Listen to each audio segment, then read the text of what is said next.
Durga cooperative బ్యాంకులో కాలపరిమితి అయిపోయినా డిపాజిట్దారులకు వెంటనే డబ్బులు చెల్లించాలని బ్యాంకు యాజమాన్యాన్ని సిపిఐ నగర కార్యదర్శి జి కోటేశ్వరరావు డిమాండ్ చేశారు. సోమవారం మండలంలోని లెనిన్ భవన్లో జి కోటేశ్వరరావు ఆధ్వర్యంలో మీడియా సమావేశం నిర్వహించారు.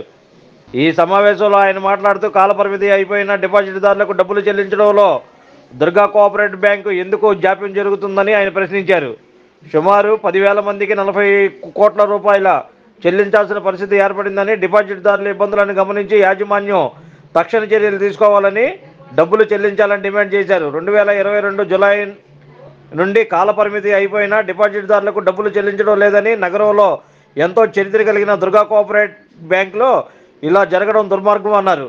సుమారు 250 కోట్ల రూపాయలు అప్పుల రూపంలో ఇచ్చామని, రిజర్వ్ బ్యాంక్ ఆంక్షలు ఉన్నాయని బ్యాంకు యాజమాన్యం చెప్తుందని అయినా సుప్రీంకోర్టు ఆదేశాల మేరకు అప్పు తీసుకొని తిరిగి చెల్లించని వారి ఆస్తులను జప్తు చేసే అధికారం బ్యాంకులకు ఉన్న దుర్గా కోఆపరేటివ్ బ్యాంక్ యాజమాన్యం ఎందుకు చర్యలు తీసుకోవడం లేదని ఆయన ప్రశ్నించారు. డిపాజిట్దారులకు వెంటనే డబ్బులు చెల్లించేలా ప్రభుత్వం, ప్రజాప్రతినిధులు, అధికారులు చర్యలు తీసుకోవాలని, లేదంటే పెద్ద ఎత్తున పోరాటం చేయాల్సిన పరిస్థితి వస్తుందని ఆయన హెచ్చరించారు.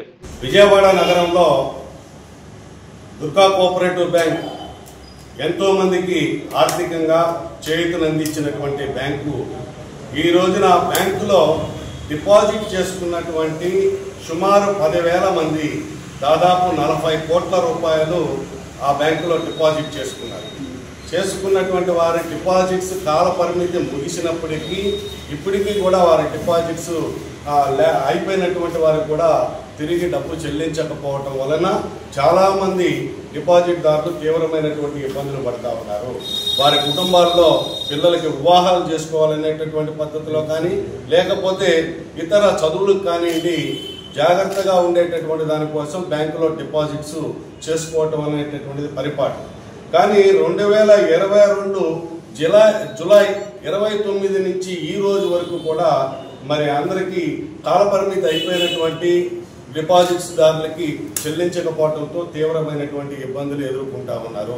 అందువలన సిపిఐగా మేము విజ్ఞప్తి చేసేది, నగరంలో ఎంతో చరిత్ర కలిగినటువంటి బ్యాంకు, చాలా మందికి గతంలో ఆర్థిక స్థితిని పెంచినటువంటి బ్యాంకులో ఈ రోజున డిపాజిట్దారుల యొక్క ఇబ్బందుల్ని గమనించేటటువంటి పద్ధతిలో ప్రజాప్రతినిధులు, ఎమ్మెల్యేలు, అలాగే ఎంపీ గారు పూనుకొని డిస్ట్రిక్ట్ కోఆపరేటివ్ ఆఫీసర్స్తో కూడా మాట్లాడి వారిని ఇమీడియట్గా డిపాజిట్లు చెల్లించేటటువంటి పద్ధతిలో చర్యలు తీసుకొని డిపాజిట్దారులను ఆదుకోవాల్సిందిగా సిపిఐగా విజ్ఞప్తి చేస్తా ఉన్నాం.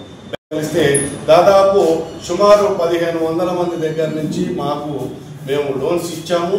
ఇచ్చినటువంటి వారికి దగ్గర నుంచి మాకు లోన్స్ సకాలంలో రానటువంటి పరిస్థితుల వలన మేము డిపాజిట్దారులకు చెల్లించలేకపోతా ఉన్నామని చెప్పి బ్యాంకు యాజమాన్యం చెప్తా ఉంది. దాదాపు 250 కోట్ల రూపాయలుగా ప్రజలకి మేము ఆల్రెడీ లోన్స్ ఇచ్చున్నాం ఇళ్ల పైన. అవి కనుక వస్తే సకాలంలో చెల్లిస్తామని చెప్పి దీనిపైన రిజర్వ్ బ్యాంక్ కొన్ని ఆంక్షలు పెట్టింది. ఆంక్షల వలన మా దగ్గర డబ్బున్నా కూడా డిపాజిట్దారులకి చెల్లించలేకపోతా ఉన్నాము అని చెప్పి బ్యాంకు ఉన్నటువంటి యాజమాన్యం చెప్తా ఉంది. ఈ సందర్భంగా మేము అడిగేది 2022 నుంచి ఇప్పటి వరకు కూడా ఎవరికైతే మీరు లోన్స్ ఇచ్చారో లోన్స్ ఇచ్చినటువంటి వారికి కనీసం లోన్లు కట్టమని చెప్పి నోటీసులు ఇచ్చినటువంటి పాపాలు కూడా లేరు అనేటటువంటిది అర్థమవుతున్నది. ఈ బ్యాంకులో సకాలంలో లోన్స్ తీసుకొని కట్టనటువంటి వారు ఏమైనా ఉంటే ఆ యాక్ట్ ప్రకారం, కోఆపరేటివ్ యాక్ట్ ప్రకారం లోన్స్ తీసుకున్న వారు సకాలంలో చెల్లించకపోతే కేంద్ర ప్రభుత్వం 2002లో ఒక యాక్ట్ చేసింది, సర్ఫాసీ యాక్ట్ అనేటటువంటిది యాక్ట్ ఉన్నది.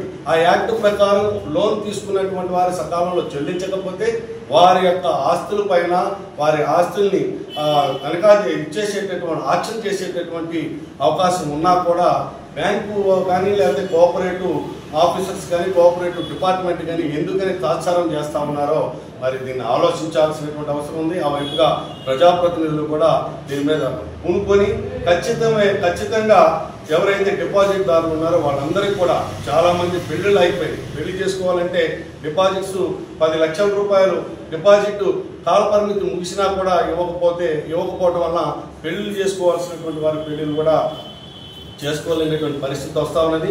తక్షణమే నగరంలో ఉన్నటువంటి ప్రజాప్రతినిధులు, డిస్ట్రిక్ట్ కోఆపరేటివ్ ఆఫీసరు దీనిపైన చర్యలు తీసుకోవాలి.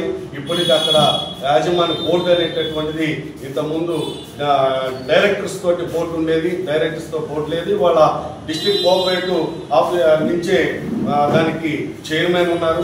చైర్మన్ గారు దాన్ని బాధ్యత తీసుకొని బాధ్యత వహించి డిపాజిట్దారులందరినీ కూడా ఆదుకోవాలి. లేకపోతే రాబోయేటటువంటి కాలంలో చాలామంది మరి ఆత్మహత్యలు కూడా చేసుకునేటటువంటి పరిస్థితి, కూడా అఘాయిత్యానికి పాల్పడేటటువంటి పరిస్థితుల్లో ఆర్థిక ఇబ్బందులు ఎదుర్కొంటున్నటువంటి పరిస్థితి ఉన్నది.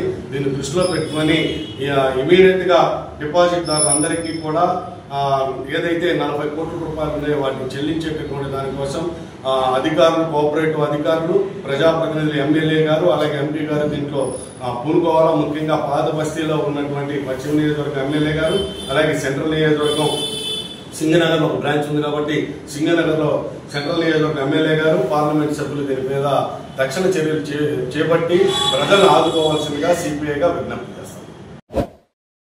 Like, subscribe and press the bell icon for new updates.